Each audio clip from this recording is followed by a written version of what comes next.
Assalamualaikum warahmatullahi wabarakatuh. Selamat pagi. Assalamualaikum warahmatullahi wabarakatuh. Selamat pagi. Ya, kita mengucapkan selamat pagi dari kota mana ini, Bapak, Ibu? Dari kota Ambon. Ya, kita sedang berada di Ambon untuk melakukan kegiatan berbagi praktik baik program organisasi penggerak tingkat SMP di wilayah Timur. Bersama dengan itu, saya sedang akan berbincang-bincang dengan siapa, Pak? Silakan perkenalkan diri. Dari Pak Langgeng dari Kabupaten Toli-Toli, Provinsi Sulawesi Tengah. Pak Langgeng ini berasal dari Kabupaten Toli-Toli, Sulawesi Tengah ya, guru SMP. Guru SMP. Ya, untuk Ibu silakan perkenalan diri. Nama saya Ibu Isnawati Lahasi. Saya berasal dari Kabupaten Banggai Kepulauan. Kabupaten Banggai Kepulauan ya, kabupaten yang ada. Tengah.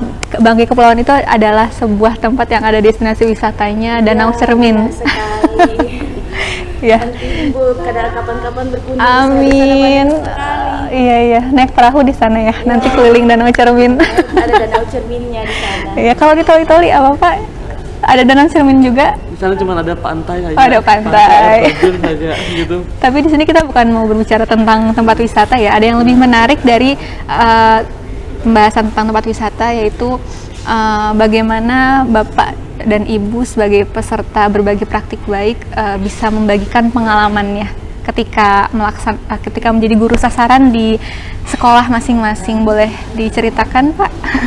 Oh ya, sebelumnya yang menarik nih dari peserta berbagi praktik baik kali ini, Pak Langgeng ini merupakan peserta terbaik. Alhamdulillah. Ya, jadi dari 15 peserta yang melakukan presentasi, Pak Langgeng adalah terbaik ketiga.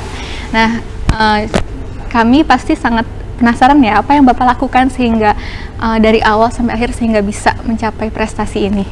Baik, terima kasih banyak Ibu. Sebelumnya itu memang nggak ada persiapan ya, belum ada prepare, karena saya tahu kalau mamanya ini ada penilaian itu nanti di hotel. Oh, hanya Gitu. taunya saat di hotel? Iya, taunya di hotel, karena pas waktu di sana ketua daerahnya sampaikan Bapak berangkat, nanti di sana kita presentasi praktik baik. Oh, jadi hanya presentasi bukan penilaian atau ada reward gitu. tersendiri? Karena tanya kita sama-sama kayak sharing diskusi. Iya, seperti sharing. Itu. Ternyata kemarin pas ada penyampaian dari salah satu Panselnas, kemudian dari panitia bahwa akan ada penilaian, saya tanya sama ketua daerah, kemudian ketua daerah bilang, emang kemarin tidak disampaikan? Enggak, Pak, dan gitu. Oh, berarti saya yang lupa, dan gitu.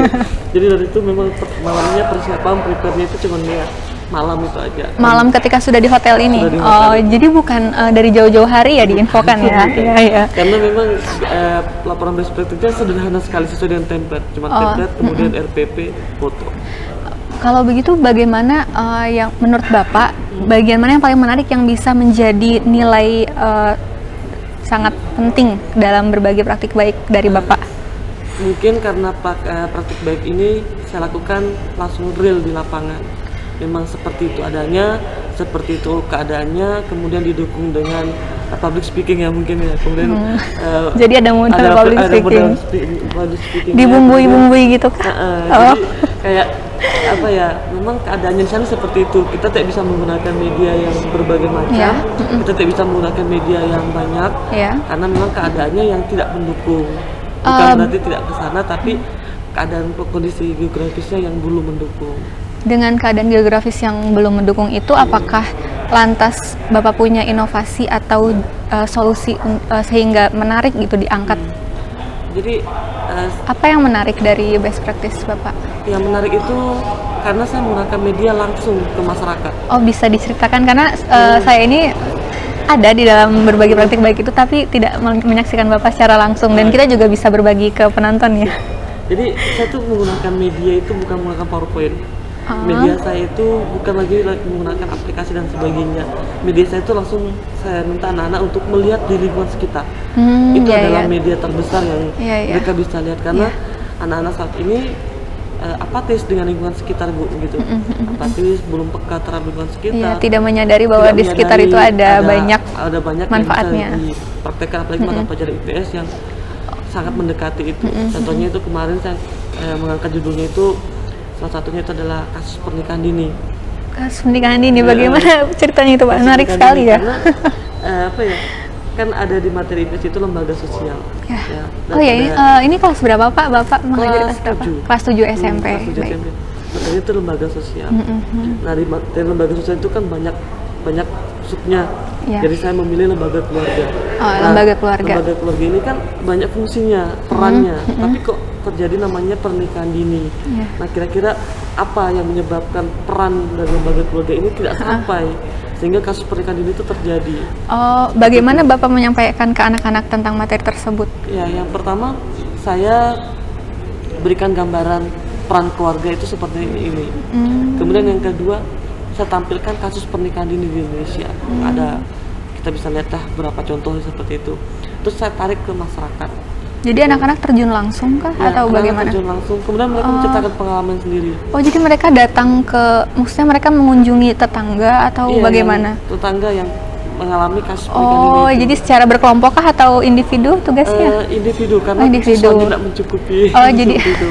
Jadi mereka datang berindividu, kemudian ada beberapa rumah mereka datang, kemudian di situ setelah mereka mendapatkan pendapat dan sebagainya, mereka membuat namanya poster. Oh, mereka membuat poster dari hasil kunjungan mereka. Posternya itu karena kebanyakan mereka katanya habis nikah itu ya tidak enak, pengen sekolah lagi, pengen ini lagi seperti itu. Mereka buat Oh poster iya itu iya, menarik kayak, ya. Stop pernikahan dini, gila sekolah dulu, punya buat pesan-pesan menarik untuk masyarakat. Oh, jadi mereka mencari, berarti mereka awalnya juga mencari orang-orang yang telah melakukan pernikahan dini Iya, gitu. betul. Datanya tersebut diperoleh dari mana Pak sebelumnya? Datanya tersebut dari desa. Di desa itu kan sering terjadi gitu. Oh gitu, ya Jadi ya. hal-hal itu kan sudah kayak biasa di sana. Siapa saja yang terlibat anak-anak itu? Yang terlibat yang pertama kelas 7. Kemudian saya sebagai gurunya, kemudian ada kepala sekolah, kemudian ada beberapa dewan guru. Dari para stakeholder, misalnya dari pimpinan desa gitu? Pimpinan desa belum dilibatkan, Oh, hanya belum dilibatkan, perizinan sederhana. sederhana, Ya, iya nanti ya. ketika sudah jadi posternya itu ditempelkan di kantor desa. Jadi mereka dengan mereka mengunjungi langsung orang-orang yang memang telah melakukan pernikahan dini, mereka mendapatkan gambaran langsung ya Iya, untuk gambaran langsung ya. mereka, oh ternyata nikah ini tuh nggak enak gitu. Itu salah satu penyampaian materi dari lembaga keluarga ya Pak. Betul. Menarik Jadi, sekali ya. Nyambung sekali gitu materi. Itu lebih berkesan ke Ya, mereka. lebih berkesan dan berdampak, apalagi mereka kan sudah kelas 7 ya, sudah Iya. berpikirnya juga sudah lebih matang gitu. Betul. Ya, sangat menarik. Ide dari mana itu Pak untuk seperti itu? Biasanya kan guru IPS itu hanya mengajar menjelaskan teori-teori saja, menceritakan atau ya udah ditampilkan saja video-video seperti itu.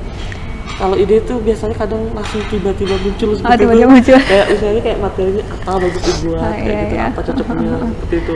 Iya ya. Lebih banyak literasi sih. Lebih banyak literasi. kita membaca data sekitar dan sebagainya. Bagaimana perasaan anak-anak saat itu Pak bisa melakukan pengalaman belajar yang menarik seperti itu langsung ke lapangan, contextual teaching learning ya berarti? Iya. Mereka sangat senang Bu. Mereka sangat tenang, mereka bisa tahu keadaan sebenarnya karena mereka tahunya orang menikah dini itu pernikahan dini itu senang gitu. Oh, Tapi iya, sekarang iya. mereka sudah tahu, jadi mereka sudah memahami. Jadi pemahaman awalnya pernikahan dini itu menyenangkan. Ternyata setelah mereka terjun langsung, mencari informasi langsung, banyak fenomena-fenomena yang tidak terlihat ya, sehingga mereka bisa memiliki gambaran bahwa sebaiknya saya melanjutkan pendidikan gitu. Keren sekali. Kalau saya yakin memang itu hebat ya Pak ya, sangat pantas untuk bisa menjadi peserta terbaik. Terima kasih banyak. Kemudian saya juga ingin berbicara dengan Ibu Isnawati Lahasi. Ya, Ibu dari Banggai Kepulauan ya Bu. Boleh. Bangkep mula kalau di sana bilang. Bagaimana? Bangkep mula. Oh, Bangkep mula, masih pagi tapi Ibu udah semangat, udah sarapan Bu. Kebetulan belum. Oke, tetap semangat ya Bu ya. Boleh sharing juga nggak seperti Pak Langgang tadi, berbagi praktik baik yang Ibu lakukan sebagai guru sasaran di program organisasi penggerak ini? Ya, jadi kalau saya mungkin agak beda-beda jauh dengan Pak Langgi. Kalau Pak Langgi langsung terjun ke masyarakat, kalau saya lebih spesifik ke proses pembelajaran. Jadi saya pure atau ya murni tentang apa yang terjadi di sekolah saya, tentang bagaimana keadaan kondisi sekolah, bagaimana keadaan anak-anak yang harus dimotivasi belajarnya di sekolah saya. Karena memang di daerah saya itu mungkin masih bisa dikatakan tidak juga bisa dibilang terlalu jauh, tetapi agak sedikit di belakang dari daerah-daerah yang maju begitu. Jadi makanya saya ambil angkat proses pembelajaran itu langsung dari keadaan dari peserta didik. Oh, Ibu mengajar sebagai guru mata pelajaran apa, Bu? Guru matematika. Oh, guru matematika. Boleh diceritakan nggak, Bu, hal yang Ibu telah ajarkan yang Ibu tawarkan ketika presentasi berbagi praktik baik itu? Jadi kemarin itu saya presentasinya mengangkat bagaimana meningkatkan motivasi anak-anak untuk belajar matematika itu, karena biasakan anak-anak kalau baru dengar kata matematika saja udah wow, udah bagaimana takutnya. Nah, jadi saya tidak bikin anak-anak itu supaya menakuti matematika dengan cara ya. Tapi sebentar, Bu, Ibu dari looknya juga sudah membuat rasanya matematika itu menyenangkan sih, karena Ibu manis sekali ini manisnya. Jadi kalau orang bilang di Ambon manise. Iya, manise.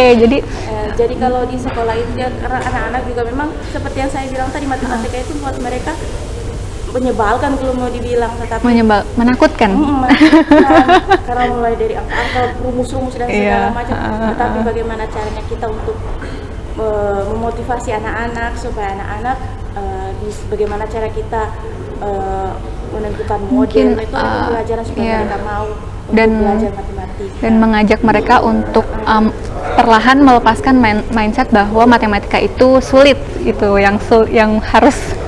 Jadi kita harus buat anak-anak jauh dari kata-kata matematika itu menakutkan. Bagaimana Ibu caranya untuk bisa melakukan hal itu di kelas? Diawali dengan apa? Caranya ya kita harus mengikuti apa yang mereka inginkan. Misalkan kalau mereka tidak mau karena matematika itu kan kalau kita langsung rumus apa segala itu, karena mereka langsung wah takutnya minta ampun. Tapi kalau kita bawa dengan melihat apa-apa yang misalkan kita lampirkan video, mereka lihat, kemudian dari situ mereka bisa ternyata permasalahannya seperti ini, bisa didapatnya seperti ini. Jadi mereka tidak perlu takut dengan rumus-rumus dan segala macam, tapi mereka bisa langsung terjun di permasalahan sehari-hari. Oh, jadi tentunya video yang Ibu tampilkan juga yang berkaitan dengan kehidupan sehari-hari gitu ya? Saya aja. Misalnya materinya tentang apa itu, Bu? Kalau saya kemarin itu kalau misalkan aritmetika sosial, kalau aritmetika sosial itu kan kita membahas tentang untung rugi, pembelian. Nah, itu videonya ya tentang seperti itu, tentang pembelian suatu barang, sehingga anak-anak langsung melihat begini modelnya pembelian, begini modelnya kalau kita untung, kalau kita rugi. Jadi mereka tidak perlu lagi untuk selalu membaca buku cetak dan selalu harus melihat rumus-rumus kan. Jadi mereka tidak terlalu pusing, langsung terjun ke permasalahan. Iya, benar-benar. Jadi mereka bisa langsung mengaitkan juga ya, Bu ya. Karena kan tentu mereka menemukan masalah itu dalam sehari-hari ya, Bu. Seperti itu. Kelas berapa, Bu Isnawati? Saya juga kelas 7. Oh, juga kelas 7 ya. Menarik sekali kalau semua guru-guru seperti Bapak, seperti Ibu-ibu. Anak-anak maunya sekolah terus ya, Bu. Kemudian saya penasaran sebenarnya bagaimana itu kan pelaksanaan yang Ibu lakukan Bapak dan Ibu lakukan di sekolah ya, Bu. Bagaimana persiapan yang dilakukan sebelum presentasi ini? Tentunya kan panelis juga menilai itu dari awal pengumpulan karya hingga presentasi gitu. Berarti semua dilaksanakan dengan tepat waktu, seperti itu kan? Iya, dilakukan dengan tepat waktu, pengumpulan juga tepat waktu. Tidak ada kendala kah dari sinyal dan lain-lainnya? Oh, kalau saya ada sinyal, cuman kalau ada kendala ya? Tempat untuk mencari sinyal itu tidak terlalu jauh dari rumah ya, mungkin sekitar 15 menit atau 20 menit itu aja di pinggir jalan gitu. Oh, jadi memang tetap ada kendala sinyal ya, Pak ya? Ada. Di pinggir jalan gitu. Seperti itu memang kalau kita di daerah ada kendalanya. Kalau misalnya kalau di daerah saya itu, kalau di tempat saya itu kalau mati lampu jadi mati juga signalnya. Oh gitu, jadi adakah pembagian waktu khusus untuk mati lampu gitu, seperti mungkin kalau mau dibilang ada jadwal pembagian mati lampunya itu tidak ya? Tidak, cuma misalnya mendadak mati lampu, maka juga jaringannya bisa ngikut mati. Oh gitu, iya. Kita juga harus pintar-pintar kalau misalkan ada kegiatan seperti ini untuk memang harus mengirim, berarti mudah-mudahan di waktu-waktu yang memang jangan sampai mati lampu supaya jaringannya ada. Betul. Seperti itu. Kalau di tempat Tapi memang kalau kita kembali ke daerah kita, kita sangat bangga sama daerah kita masing-masing ya Bapak. Banget. apa bisa dibagikan nggak kebanggaan tersebut yang mungkin Tidak bisa dikatakan. Dikatakan pokoknya intinya oh bangga karena dengan keadaan yang sangat minim tersebut, sangat banyak kendala, tetapi Bapak Ibu bahkan bisa sampai di titik ini gitu. Tentu kan banyak dukungan juga ya Pak, ya Bu, untuk bisa sampai ke sini gitu. Bagaimana dukungan dari rekan sejawat mungkin untuk bisa sampai di sini? Kalau rekan sejawat sih, Masya Allah mereka mendukung sekali. Mendukung Tambah sekali, dengan ya. pengurus IG di daerah, semuanya mendukung, berikan pertolongan, berikan wejangan, berikan masukan, semuanya memang luar biasa. Bapak Ibu juga dari awal selama 3 tahun mengikuti kegiatan POP ini merupakan anggota IG ya statusnya ya. Alhamdulillah. Dan di sana bagaimana peran IG di tempat Bapak dan Ibu?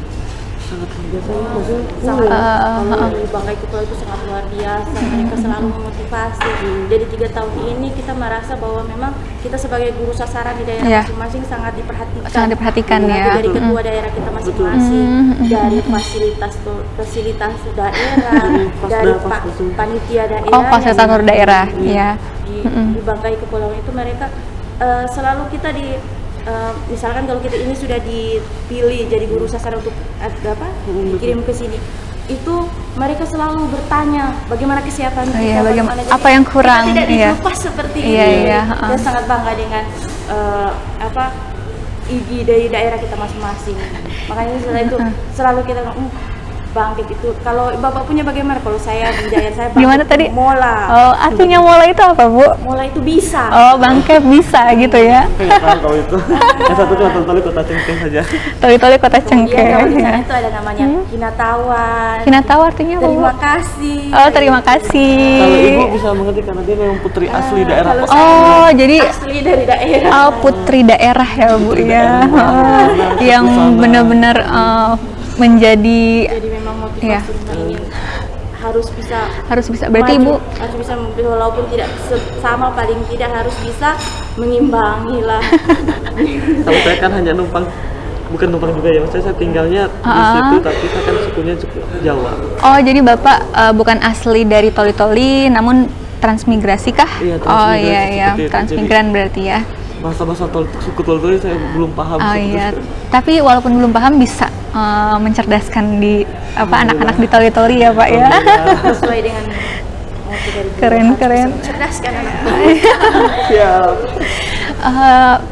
Kalau saya sendiri pengalaman, kalau untuk saya ingin bertanya Pak Bu, pengalaman mengajarnya sudah lama kah? Untuk pengalaman mengajar? Saya ngajar itu awal dari 2017. Oh, udah 2017 akhir. Ibu? Kalau saya mulai berkarir di dunia pendidikan ya. Kalau mulai berkarir di dunia pendidikan. Kayaknya udah lama ya Bu? Sudah dari lama. Mulai kita berstatus honorer itu. Oh dari iya iya, mulai menarik nih. 2011. 2011 itu statusnya awalnya honor. Saya honor itu, saya kuliahnya selesai itu di Mei 2011, itu langsung mengabdi. Ngabdi. Jadi masuk mengabdi itu langsung di SMP yang sekarang. Sampai saat ini. Mungkin memang saya rezekinya di sekolah ini, mungkin karena memang awal mengabdi di sekolah ini sampai 10 tahun mengabdi di sekolah ini, dan alhamdulillah terangkat juga di sekolah ini juga. Alhamdulillah, berarti statusnya ASN ya Bu ya.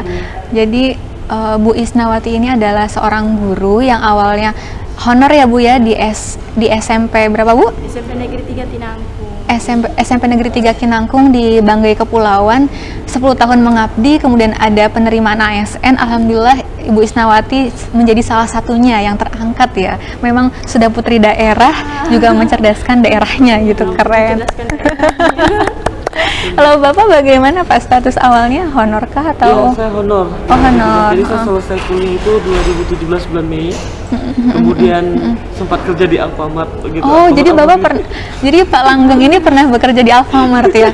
Jadi ini salah satu contoh yang menarik gitu, Ya, Pak. karena sebenarnya kalau pemanya mau balik lagi ke daerah kan waktu Iya. itu Kerja di ijazah Alfamart, oh. ijazah kan keluarnya bulan Agustus gitu. Oh, ijazah S1-nya Agustus 2017 ya. Menunggu sana 2 bulan atau ngapain sambil tuh ya. cari pekerjaan gitu kan, niatnya pengen di bank. Tujuannya ingin ke bank. Sebentar Pak, Bapak kuliahnya tapi pendidikan kan? Iya, saya pendidikan ekonomi akuntansi. Memang banyak lulusan-lulusan pendidikan yang larinya bekerja ke sektor lain karena mungkin ada pandangan bahwa menjadi guru itu tidak sejahtera. Apakah di situ salah satunya Bapak? Tidak juga. Oh tidak ya, Bapak bukan termasuknya. Fakultas ekonomi itu di kampus saya kan, saya kan pendidikan ekonomi tapi di fakultas ekonomi. Oh iya ya, relate ya. Gitu. Jadi ada kayak semacam dari bank itu datang ke kampus. Nah saya pasukan itu dan sudah sampai di tahap wawancara. Iya, masukkan CV ya Pak ya. Tinggal menunggu wawancara, nah sambil menunggu penempatan itu ya cari tempat lain. Oh kan iya, oke. Itu hanya untuk batu loncatan saja ya. Setelah beasiswa sudah selesai. Oh, jadi Bapak kuliah dengan beasiswa. Beasiswa bidik misi. Oh, beasiswa bidik misi. Bidik misi itu merupakan ketika saya kuliah, beasiswa bidik misi itu merupakan beasiswa yang mendapatkan jumlah terbesar saat itu ya, Iya, Pak. betul. Namun setelah bidik misi ada beasiswa dari Pemprov DKI yang bisa mengalahkan besarnya, tapi saat itu bidik misi yang terkenal. Bidik misi pada Iya ya, anak-anak bidik misi adalah anak-anak yang hebat, khusus gitu ya Pak ya. Jadi memang dari awal sudah prestatif ya Pak. Jadi kerja di Alfa Bidik, kemudian balik ke daerah. Pada waktu itu belum di SMP Ugosi, baru di SMP 1. SMP 1. SMP 1 Basidondo itu dekat rumah. Dekat rumah. Ya. 2017 di situ, kemudian di bulan di 2018 pertengahan pertengahan dipanggil lah saya ke Ogosipa. Seperti itu. Terus 2018 akhir ada pengangkatan ASN. Oh, jadi Bapak ASN yang dari jalur umum. Kalau Ibu dari P3K. Ya, keren. Jadi pengabdian sebelum diangkat itu sepertinya terbayar ya Bu ya. Karena kan bagaimanapun ketika status kita naik satu tingkat, ada kesejahteraan yang membuat kita menjadi lebih ikhlas. Sebenarnya ujung-ujungnya hanya bisa untuk menambah keikhlasan ya Bu. Siap. Oh, menarik sekali. Jadi sekarang harapan Bapak dan Ibu setelah ikut program berbagi praktik baik ini apa kira-kira? Insya Allah ingin diseminasi ya Pak ya. Ke teman-teman lainnya bahwa harus buat. Tapi saya yakin sosok seperti Pak Langgeng dan Bu Isnawati Hisan ya merupakan orang-orang yang di sekolahnya pasti sangat dibutuhkan, perannya sangat dinantikan, dan diseminasi bukan hanya ketika berbagi praktik baik ini saja, mungkin sebelumnya juga sudah terus diseminasi ya Pak Bu, apalagi sebagai anggota IGI yang kita motonya sharing, growing and together. Sharing and growing together ya. Keren. Saya senang bisa berbincang-bincang dengan Bapak dan Ibu guru yang hebat, karena saya sendiri baru menjalankan peran sebagai seorang guru, belum selama Bapak dan Ibu, dan juga tentunya belum sehebat Bapak dan Ibu. Jadi ini justru menambah semangat saya tersendiri. Iya. Karena di tempat saya itu kan di kota ya Pak Bu, jadi ketika kita sudah diberikan kenyamanan itu rasanya untuk melampaui keluar dari zona nyaman itu sulit gitu, karena nggak usah tidak perlu terlalu fokus untuk meningkatkan prestasi, kan sudah sejahtera gitu. Semoga itu tidak terjadi kepada diri saya sendiri, yang penting gitu. Terima kasih Bapak Ibu untuk sharingnya. Saya sangat bersyukur bisa berdiskusi dengan Bapak dan Ibu guru hebat pada kesempatan kali ini. Mudah-mudahan dengan berbagi cerita ini bisa menjadi motivasi kita untuk terus berprestasi, meningkatkan kompetensi, dan sesuai moto IGI, sharing and growing together. Terima kasih. Wassalamualaikum warahmatullahi wabarakatuh. Pak Ibu. Udah ya Pak.